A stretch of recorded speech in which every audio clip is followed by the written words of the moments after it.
Assalamualaikum warahmatullahi wabarakatuh. Salam sejahtera bagi kita semua. Yang terhormat Bapak dosen Waslam dan teman-teman yang saya cintai. Perkenalkan, nama saya Patir Muhammad, mahasiswa Universitas Esa Unggul, Kampus Kebonjeruk, jurusan Manajemen dengan nomor induk mahasiswa 2021 01 01 157. Pada kesempatan kali ini, saya ingin menerangkan tentang ragam bahasa Indonesia. 1. Pengertian ragam bahasa. Ragam bahasa adalah variasi bahasa menurut pemakaian yang berbeda-beda, menurut topik yang dibicarakan, menurut hubungan pembicara, kawan bicara, dan orang yang dibicarakan, serta menurut medium pembicara. Bahman tahun 1990. Seiring dengan perkembangan zaman, sekarang ini masyarakat mengalami perubahan sehingga bahasa pun mengalami perubahan. Perubahan itu berupa variasi-variasi bahasa yang dipakai sesuai keperluannya. Dalam hal ini, banyaknya variasi tidak mengurangi fungsi bahasa sebagai alat komunikasi yang efisien, sehingga dalam bahasa timbul mekanisme untuk memilih variasi tertentu yang cocok untuk keperluan tertentu, yaitu disebut ragam standar. Subaryanto tahun 2000. 2. Pengertian ragam bahasa menurut para ahli. Ragam bahasa menurut Bahman tahun 1999. Ragam bahasa adalah variasi bahasa menurut pemakaian yang berbeda-beda, menurut topik yang dibicarakan, menurut hubungan pembicara, kawan bicara, orang yang dibicarakan, serta menurut medium pembicara. 2. Ragam bahasa menurut Dendi Sugono tahun 1999. Sehubungan dengan pemakaian bahasa Indonesia, timbul dua masalah pokok, yaitu masalah pengguna bahasa baku dan tak baku. Dalam situasi resmi seperti di sekolah, di kantor, atau di dalam pertemuan resmi digunakan bahasa baku. Sebaliknya, dalam situasi tak resmi seperti di rumah, di taman, atau di pasar, kita tidak dituntut menggunakan bahasa baku. 3. Ragam bahasa menurut Fishman tahun 1968. Suatu ragam bahasa, terutama ragam bahasa jurnalistik dan hukum, tidak tertutup kemungkinan untuk menggunakan bentuk kosakata ragam bahasa baku agar menjadi anutan bagi masyarakat pengguna bahasa Indonesia. Dalam hal ini yang perlu diperhatikan adalah kaidah tentang norma yang berlaku yang berkaitan dengan latar belakang pembicara, situasi pembicara, pelaku pembicara, dan topik pembicaraan. 3. Penyebab terjadinya ragam bahasa.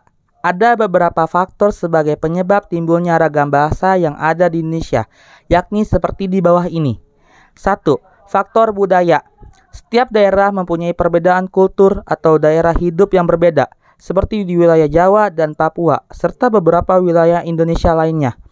2. Faktor sejarah. Setiap daerah mempunyai kebiasaan, adat istiadat, dan bahasa nenek moyang sendiri-sendiri dan berbeda-beda antara daerah satu dengan daerah lainnya.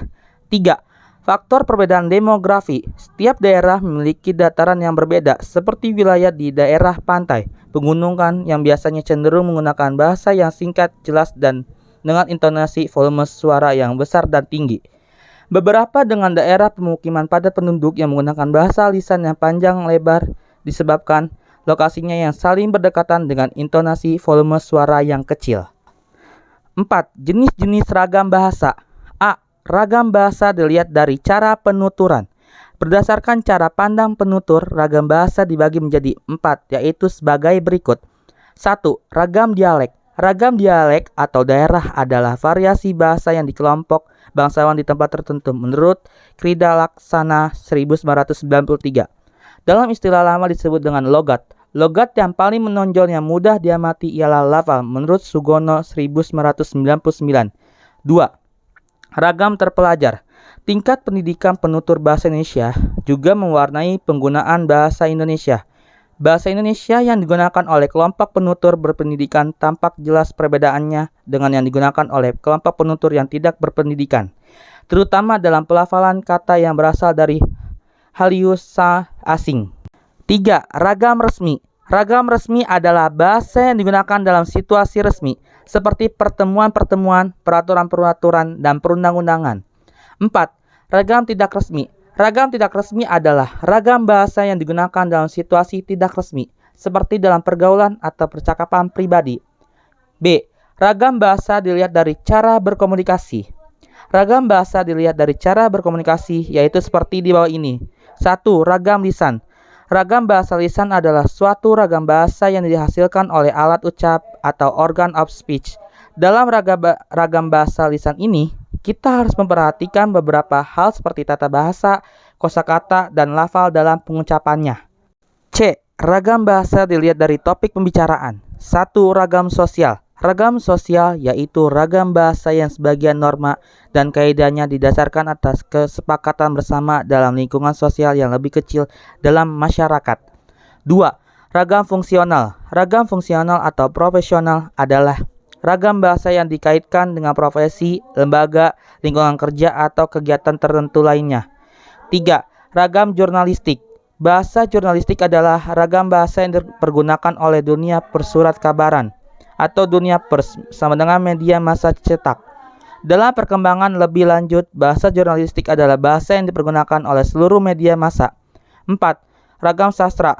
Ragam bahasa sastra memiliki sifat atau karakter subjektif, lentur, konotatif, kreatif, dan inovatif.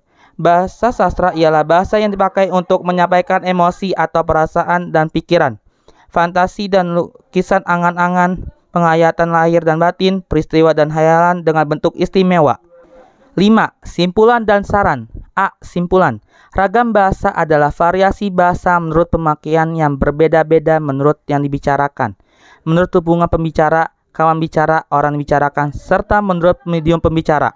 Ragam bahasa ini timbul karena latar belakang budaya, sejarah, ataupun letak geografis. Akibatnya muncul berbagai variasi bahasa Indonesia. Ragam bahasa ini memiliki berbagai macam jenis yang dibedakan berdasarkan 3 hal, yaitu cara berkomunikasi, cara penuturan, dan topik pembicaraan. Dilihat dari cara berkomunikasi, ragam bahasa dibedakan menjadi 2, yaitu lisan dan tulis. Yang B. Saran. Pokok bahasan tulisan ini sudah dipaparkan di depan. Besar harapan penulis semoga tulisan ini bermanfaat bagi pembaca karena keterbatasan pengetahuan dan referensi. Penulis menyadari bahwa tulisan ini masih jauh dari sempurna. Oleh karena itu, saran dan kritik yang membangun sangat diharapkan agar tulisan ini dapat disusun menjadi lebih baik dan sempurna. Sekian presentasi yang saya sampaikan, kurang lebihnya mohon maaf. Wassalamualaikum warahmatullahi wabarakatuh.